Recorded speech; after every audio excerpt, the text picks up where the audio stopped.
We haven't had many nights here at the Adelaide Oval where we've had fans screaming and yelling, and Port Adelaide are into their first preliminary final since 2014. Ball forward. Here it comes. Listen to this. Play on.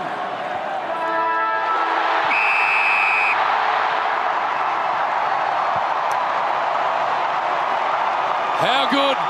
The Brisbane Lions are through to a prelim final. Last roll of the dice. Give it back quickly, they say.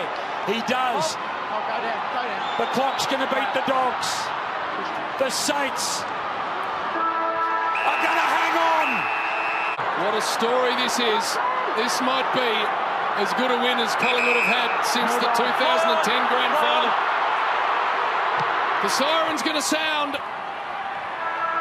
They've won it. The unwinnable game. What's going on, guys, and welcome back to the channel. Now in today's video we are going to react to finals week 1 and see how it went, so let's get into it. Right, so in the first match I actually tipped Geelong, but then I tipped Port on like a private footy tips. So Port Adelaide won 58-42.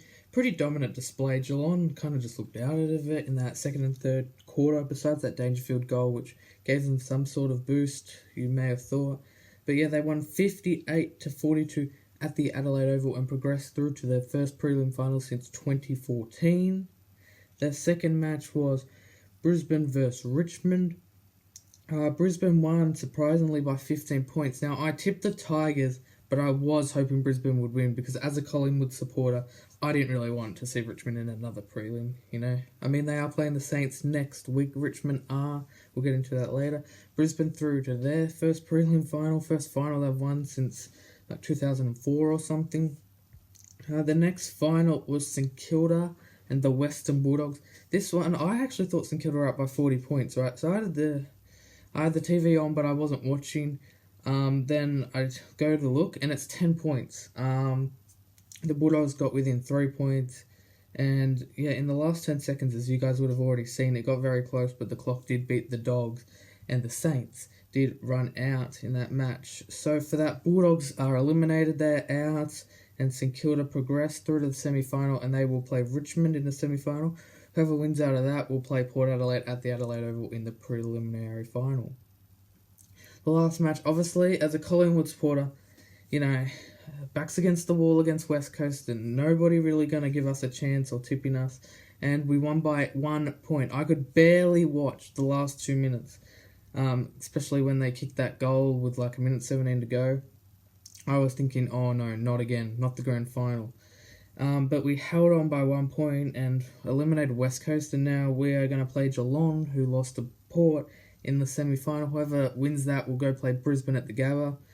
The weird thing about next week, right, is they're playing at Metricon Stadium, Richmond and St Kilda. So Richmond have nominated Metricon Stadium. Not sure why. Maybe they just feel more comfortable on that ground or something. But, I mean, they're playing St Kilda. So next week it's Richmond versus St Kilda on the Friday night. And then you've got Geelong versus Collingwood on the Saturday. I'm going for Collingwood, obviously, for the Collingwood-Geelong. And I think Richmond will get the job done against St Kilda.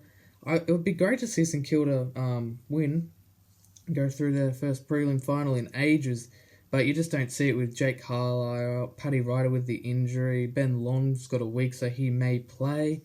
At the time I'm recording this, he's still got the week suspension. You'd expect St Kilda to challenge it, but yeah, so next week that is what it will be. And who knows for the prelim finals? There are going to be 2 cracking ones. One at the Gabba, Brisbane hosting. One at Adelaide Oval, Porter hosting. 2 big crowds will be expected. But yeah, it's Richmond and St Kilda and Collingwood and Geelong. Fearless!